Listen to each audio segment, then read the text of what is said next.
In the mountains of Romsdal in Norway, Tobias is taking his daughter Nora to see the troll peaks. The fairy tale says 13 trolls once gathered here for a wedding, but they got so drunk they lost track of time and became mountains. Nora thinks she's too old for fairy tales now, which hurts Tobias to hear, and he reminds her you gotta believe in something to be able to see it.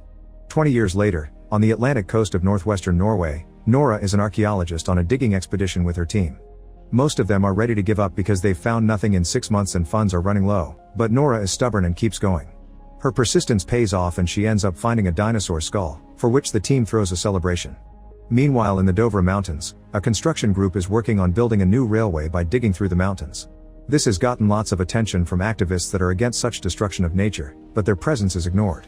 When the explosives are finally activated to start the tunnel, something deep inside the mountains growls and causes a collapse from which not all workers can run fast enough. This incident and the seismic activity it caused are immediately detected by the Norwegian armed forces, who send a reconnaissance aircraft to investigate. Sigrid is in charge of managing the cameras on those aircrafts and quickly puts together a series of visuals that she shows to her higher-ups, who decide this is big enough to alert Prime Minister Berit. On her way to the base, Berit is informed of all the damage caused by unknown forces and shown the images they took, which Berit's advisor Andreas thinks look like footprints. Berit finds it amusing but unrealistic and gives Andreas 2 tasks: to keep the press away from this information and to find some scientific experts that could help them with this problem. Moments later, a helicopter is picking up Nora in the middle of her celebration, asking her to come with her to see a matter of national security. Andreas welcomes Nora to the base and takes her to a secret meeting, where Berit, the most important military leaders, and a few other scientists are discussing the possible reasons behind the incident in the mountains. When Nora presents herself as a paleontologist, she isn't taken very seriously because dinosaurs are extinct, therefore they couldn't have been the cause of this. While the team doesn't reject the possibility of a military attack from another country yet, so far the reports seem to favor the theory of the cause being geological in nature. Pictures appear on the screen showing a crater and indentations on the landscape, which prompts the scientists to throw theories like sinkholes or subterranean pockets of gas. Nora interrupts them to point out those craters are clearly footprints, but once again, she isn't taken seriously because footprints would mean monsters, which is a stupid idea. Another interruption comes from Sigrid, who has hacked into the phone of one of the activists and has found live footage of the incident. The destruction is quite disturbing to watch, but before the others can go back to their gas theories, Nora makes Sigrid play the video again, more slowly this time. There's a clearly roaring sound in the background, similar to an animal, and in the shadows among the falling rocks, there's a huge and mysterious humanoid shape. Meanwhile in Lesia, an old married couple wonders what's gotten into their dog, who won't stop barking. Suddenly, the entire house starts shaking, so the couple runs to hide in their basement before everything starts to crumble and the power goes out. Once the shaking stops, the couple comes out to find their house completely destroyed, although the dog at least is okay. Back in the base, the leaders still refuse to believe the footprints could have been left by some kind of giant creature, and Nora points out that whatever it is they need to take action against it instead of sitting on their butts and arguing for hours. Berit is impressed by her attitude and makes Nora the official scientific advisor, then she's asked to go with Andreas to Lesia to check out the latest incident. On the helicopter, Andreas asks Nora how she became a paleontologist, so Nora tells him she's loved nature since she was a child, and her kiddie love for fairy tales evolved into wanting to look for the real monsters underground. Her mom died when she was 10, and her dad was a professor of origin mythologies and folklore, but the older he became, the less he could distinguish between reality and fiction. This is why Nora hasn't seen Tobias in years. Andreas confesses he wants to be a writer and is excited about the possibility of this incident having supernatural causes, but Nora cuts him off when they arrive at their destination, shocked by the damage to the landscape. The military is already securing the area, and Nora is welcomed by Captain Christopher, who shows them the tracks that came from across the river and into the valley, then make it 2 miles south into the mountains before simply stopping. The soldiers did a full sweep of the area, but they found no other clues. Nora asks the old couple some questions, but they didn't get to see much because a giant moving figure was blocking the sun. They did hear something though, a loud howling that sounded like a very sad melody. Afterward, Nora takes a closer look at the damage and notices a very strange and strong smell that she decides to call hypernature. She also uses UV light to look for biological traces, but she finds nothing other than earth and stones. Nora asks to be taken to the place where the tracks suddenly stop, and the thermal scanner shows no signs of life, only mountains. Since this creature is too big to hide or disappear, Nora wonders if it's capable of camouflage. Nora's starting to come up with some theories, but she is still unsure, so she takes Christopher and Andreas to see Tobias, who comes out with a firearm when he sees strangers on his property, especially an armed soldier. After Nora makes him realize this is the daughter he hasn't seen in years, Tobias accepts to let them in, although he'll have to put on some pants first. Tobias' house is filled with paperclips and research that show his obsession with finding a mythical creature known as a troll. Nora stops him from talking about all his theories about trolls being real and the witnesses being silenced and asks him to concentrate on the footage she proceeds to show him, explaining she thinks his old work may have some clues. After all, nobody knows these mountains better than him. However, Tobias thinks this footage proves his troll theory is real, and when Nora points out scientists would have already found troll DNA if they actually existed, Tobias reminds her that the Christianization of Norway got rid of all the mythical creatures, and when he was about to reveal it all, Tobias was sent to the loony bin. He thinks the people in charge have always known, and fairy tales were written to make trolls look evil and dumb when they're actually pretty smart. Nora can't believe what she's hearing, but Tobias is too excited for objections and joins the team to continue the investigation. When they arrive at the area where the tracks stop, Tobias immediately notices that the topography is all wrong and doesn't match the maps. He also points out this is like being on an adventure together again with his daughter, but Nora doesn't want this to be some kind of reconciliation. Suddenly, the smell of hypernature hits their noses and the sky darkens as the mountain behind them opens an eye. It turns out both father and daughter had been correct. The creature is indeed a troll, and its ability to camouflage has allowed him to pretend to be part of the mountain, explaining why the topography was wrong. The troll stands up, showing its mighty body and roaring at them, thus the team runs back to the helicopter to get away. They still manage to get the troll on camera though, and when the base gets the transmission, they can't deny the truth any longer. Christopher takes the group to his military camp in order to call the base to inform them of what they've learned. Nora continues to use the words unknown creature not to look crazy, but Tobias interrupts her to tell everyone that it's a troll that got bothered by the construction in the mountains, which Tobias considers a mockery of nature. The leaders consider him to be crazy and kick him out, but when Nora asks for more time, she isn't hurt either. They're worried about the safety of their country, so they'll go ahead and prepare a military operation. Afterward, Nora is furious with her dad for ruining it all and wants to leave, but Tobias changes her mind when he explains he knows this isn't a fairy tale, this isn't a troll that will simply be pushed back by weapons and sunlight. The troll has woken up alone and is scared, thus weapons will make it even angrier, not to mention nature always pushes back. Nora accepts he's right and stays, now it's just a matter of convincing Christopher of taking them with him. He at first turns them down, but after some begging from Nora, he accepts to hide the trio in his helicopter as long as they promise to follow his orders. Night has fallen over Heidel by the time the whole military operation makes it there. While they wait for the troll to appear, Tobias and Nora remember the old fairy tales they used to share during their adventures, and the two of them finally reconcile. The troll shows up a moment later, but when he gets close enough he stops moving, and Tobias is sure the creature knows they're there. The soldiers open fire on the troll, ignoring Tobias' warnings that it'll only make him angry, but the bullets and the explosions do nothing and only cause it to attack back just like Tobias predicted. Everyone begins running away as the troll destroys everything in its path, including the cameras that were transmitting the operation to the main base. The team hides behind a tree with a wounded soldier, and when they're about to move away, the troll reaches down and grabs the soldier to eat it. Tobias explains the troll probably smelled the blood from the soldier's wounds. Nora, Andreas, and Christopher want to run away, but Tobias decides to approach the troll and try a friendly approach. To everyone's shock, the troll actually stops moving and answers Tobias' gentle words with peaceful groans, but unfortunately not all the soldiers got the memo.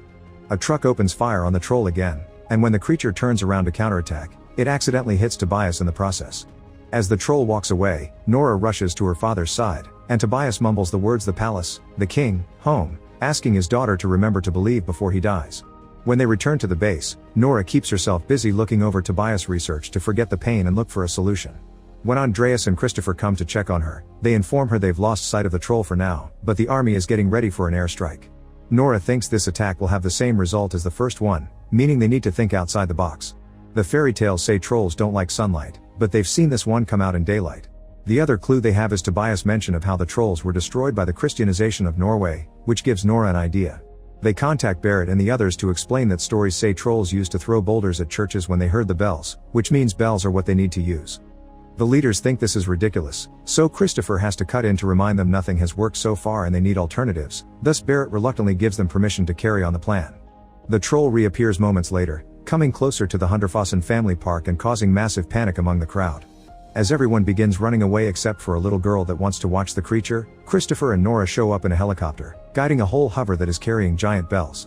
They surround the troll with these bells as they make them ring, and Nora turns out to be right, the sound does hurt the troll's ears.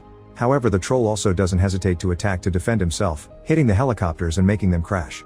When one is about to fall on top of the little girl, the troll surprisingly grabs the helicopter to save her before it walks away.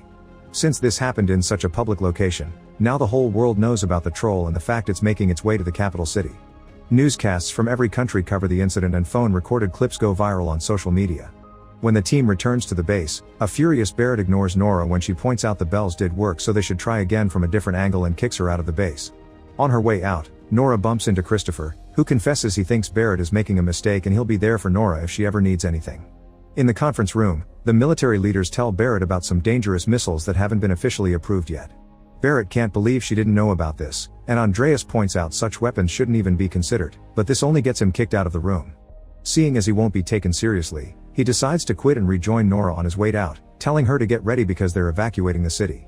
Moments later, Barrett appears on TV officially announcing a state of emergency and asking all the citizens to collaborate as their soldiers take over to prepare for the next operation and help them evacuate without issues. Nora and Andreas are in the same car and get stuck in traffic, so Nora uses this time to keep looking at Tobias' research. The pages keep mentioning Sinding and something about a gatekeeper, which prompts Andreas to comment it could be Rickard Sinding, the Lord Chamberlain at the Royal Palace. Nora suddenly remembers Tobias mentioning King, Palace, home before his death, and reaches the conclusion they need to go to the Royal Palace. Andreas drives them there and they are stopped by the guards at the gate, but Sinding immediately comes to let them in because he expected Tobias or someone related to him to show up sooner or later. Sinding explains he respected Tobias, even if Tobias hated him, and his stubbornness allowed him to be one of the few people that discovered the secret underneath the palace. Once upon a time, it was considered good luck to build a palace on top of another king's home, and it turns out this particular palace has been built where the Troll King used to live. Nora and Andreas are taken to a tunnel full of troll bones as Sinding explains that the Christianization of Norway killed everything that went against their faith. They ambushed the royal troll family and only spared one baby to lure the king into the mountain. There, they locked it inside a cavern and left it for dead. 12 years ago, Tobias found out about all this and Sinding sent him to the loony bin to guard the secret. He feels bad about that, but still considers it the right thing to do, which makes Nora furious. This isn't time for an argument though. Nora realizes Tobias was right, the Troll King is coming home to the palace and they need to stop it. While looking around the bones, Nora notices her UV light is damaging them, which means the stories were right about sunlight after all. They've seen the troll out during the day, but they haven't seen it under direct sunlight because of the clouds and the mountains. Andreas points out they can't control the sun, but Nora has a plan, and she calls Christopher to get his help. He will put up a special trap while Nora and Andreas lure the troll to it. Meanwhile, the troll has arrived at the city, and once again the military attacks do nothing to it, so Barrett approves the use of the missiles. Sigrid notices the leaders are getting ready to launch those missiles and calls Andreas to warn him, which means they need to find a way to buy time. Andreas asks Sigrid to try to hack into the army's system to stop the launching while Christopher is ringing the alarm system all over the city. This brings all his soldier friends to his location to help him with the trap. Sinding helps as well, asking the guards to put one of the troll's skulls on the biggest truck they have, which Nora and Andreas will drive around the city to lure the troll away from the palace. It takes Sigrid a few tries to get into the system, but once she's in, she immediately stops the missiles, giving Nora and Andreas the time they need. When the troll comes closer, they finally take off and reveal the skull on the back of the truck, which causes the troll to roar in anger and go after them as planned. Nora calls Christopher to tell him they're on their way, prompting him to offer a motivational speech to his soldiers in order to keep them brave when the monster finally appears. After lots of crazy driving through the streets of Oslo, Nora and Andreas reach the highway only to accidentally lose the skull in the process. The troll stops running to pick it up, letting out a painful grieving groan for its children before it notices its reflection on a building. When it tries to touch the glass, it breaks and the sudden shattering noise startles the troll, causing it to accidentally drop the skull, which breaks into 1,000,000 pieces. Furious, the troll roars in pain, making Nora feel how sad it is over being the last of its kind. The creature comes after them for revenge and Nora goes back to the original plan of driving away, dodging all the destruction the troll is causing the best she can. At the base, Sigrid's hacking is discovered and her computer is taken away so they can restart the system. Seconds later, Nora and Andreas make it to the area with the trap, so they jump out of the truck to finish luring the troll right to the center as it steps on the vehicle. The troll tries to step on Nora next, but at that moment, the soldiers activate dozens of UV lights that surround the creature and start burning it. The plane with the missiles is coming closer too, but the pilot hesitates when he sees civilians on site. An argument begins at the base to see if they should abort or not, inspiring Sigrid to punch the idiot that doesn't care about his citizens, and the operation is effectively aborted. Barrett and the other people at the base watch on their screen how the troll is slowly dying, and Christopher's soldiers are already celebrating the victory. However, Nora can't stand hearing and seeing a life suffer like this and turns off the power to save it. The soldiers get ready to shoot, but Nora stops them too before approaching the troll the same way her father did, gently asking it to go back to the safety of the mountains. The troll stares at her, considering her words, but before it can react, the sun begins to rise and it burns the troll until there's nothing left but rubble. As everyone basks in their victory, Andreas jokes about what they should call this new monument or hill, and Nora decides it shall be the Tobias Boulder. When Barrett arrives a moment later, she thanks Nora for her work. Andreas reminds the Prime Minister that he quit and announces he'll be a writer. Then when he walks away with Nora, he wonders if there may be more creatures hidden in Dovre. Meanwhile, deep in the mountains, something is starting to move under a pile of rocks. Make sure to subscribe and turn on notifications so you can watch more videos like this. Thanks for watching.